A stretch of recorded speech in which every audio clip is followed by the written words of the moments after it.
জানি জানি তোমাদের মনের মধ্যে এখন একটাই প্রশ্ন চলছে, শালুক তাও তোমরা খাও?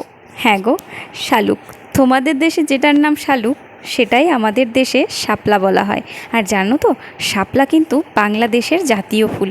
তো এইখানেতে সবাই কিন্তু শাপলা দিয়ে দারুণ দারুণ রেসিপি বানায়। আমিও ভাবলাম আজকে শাপলা দিয়ে একটা রেসিপি বানাই। জানো তো, প্রতি বছরই শাপলা দিয়ে অনেক রকম সুন্দর সুন্দর রান্না করা হয়। তো এবছরে প্রথম শাপলা, তাই ভাবলাম তোমাদের সাথে ভিডিওটা শেয়ার করি। তোমাদের আশা করছি ভীষণ ভালো লাগবে। আবার আমার এই কথা শুনে অনেকেই ভাববে, এ কি শাপলা খায় না, এরকম কেউ রয়েছে নাকি? হ্যাঁ, এরকম অনেক মানুষ রয়েছে যারা শাপলাকে শুধুমাত্র ঠাকুরের ফুল হিসাবেই ব্যবহার করেন। তো এই যে রান্না পুজো হয়, শ্রাবণ মাসের শেষের দিকে যে রান্না পুজো হয়, সেখানে কিন্তু মা মনসার পুজোর ফুল হিসাবে এই শাপলা ফুলের মালা রেডি করা হয়। আর সেই মালা দিয়ে কিন্তু যে রান্না পুজো, সেই রান্না পুজোর পুজো করা হয়। সেটা হয়তো আমাদের এদিককার অনেকেই জানে না, বা প্রায় প্রত্যেকেই হয়তো জানে না।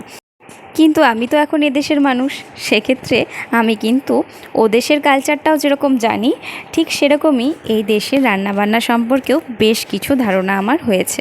এর আগে বহুবার শাপলা দিয়ে অনেক রকম রেসিপি বানিয়েছি, তবে আজকে তোমাদের জন্য খুব সহজ এবং ভীষণ সিম্পলভাবে একটা দুর্দান্ত রেসিপি দেখাচ্ছি। তোমরা যারা জানো তারা তো জানোই, তবে তোমরা যারা জানো না তাদের কিন্তু ভীষণ ভালো লাগবে। অবশ্যই একবার ট্রাই করতে পারো, আশা করছি তোমাদের ভীষণ ভালো লাগবে। তো তোমরা তো দেখেই নিয়েছো শাপলাটা আমি কিভাবে ছাড়ালাম। আর এই রান্নাটা করার জন্য লাগছে রসুন, সাথে লাগবে অবশ্যই চিংড়ি মাছ। চিংড়ি মাছ ছাড়া তো এই রান্নাটাই অসম্পূর্ণ থেকে যাবে। সত্যি কথা বলতে কি, শাপলা রান্নার ক্ষেত্রে মানে আমি যেই রেসিপি করি না কেন, চিংড়ি মাছ দিতেই হবে। চিংড়ি মাছ ছাড়া শাপলা রান্না যেন একেবারেই ভালো লাগে না। তো প্রথমেই চিংড়ি মাছের একেবারে খোসা তুলে নুন হলুদ মাখিয়ে এটাকে ভালো করে ভেজে নেব। মানে চিংড়ি মাছটাকে খুব ভালো করে পরিষ্কার করে নিয়েছি, আর তারপর এটাকে বেশ ভালো করে ভেজে নেব। আর যখন চিংড়ি মাছটা ভাজা হয়ে যাবে, তখন ওপর থেকে দিয়ে দেব বেশ খানিকটা পরিমাণ জল।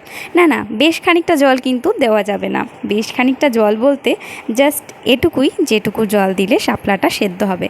আর শাপলা কিন্তু খুব তাড়াতাড়ি সেদ্ধ হয়ে যায়। তো জল ফুটে উঠলে ওর উপর দিয়ে দিয়েছি কাঁচা লঙ্কা। নুন হলুদ তো আগেই দিয়েছিলাম, সাথে পরিমাণ মতো কাঁচা লঙ্কা দিয়ে দিলাম।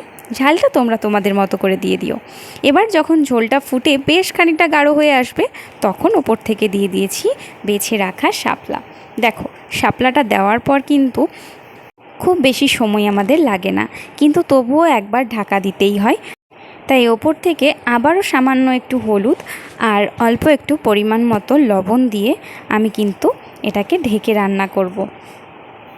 আচ্ছা, তোমরা যারা এখনও পর্যন্ত কখনও শাপলা রান্না করোনি, তারা প্লিজ এভাবে একবার রান্না করো, আর আমাকে কমেন্ট করে জানিও তোমাদের এই রেসিপিটা কেমন লাগলো। আমি বলছি টেস্টটা তোমাদের ভীষণ ভালো লাগবে।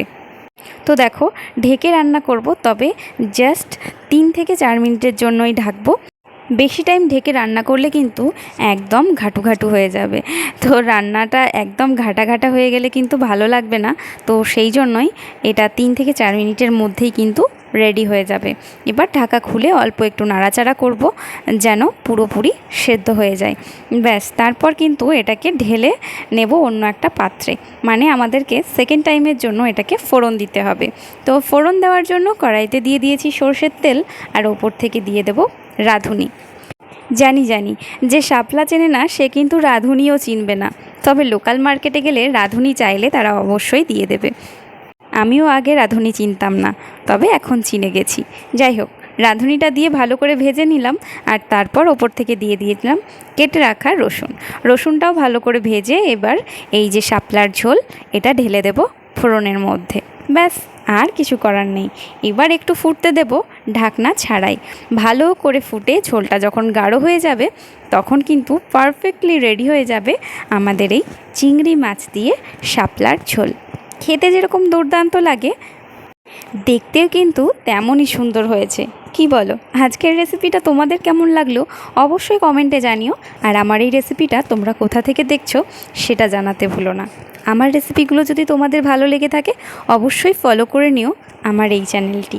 তোমাদের একটি কমেন্ট আমাকে আরও অনেক বেশি অনুপ্রেরণা যোগাবে সুন্দর সুন্দর রান্না এবং রেসিপি নিয়ে আবারও ফিরে আসবো নতুন কোনো ভিডিওর সাথে। আজকের মতো আসি, সবাই ভালো থেকো।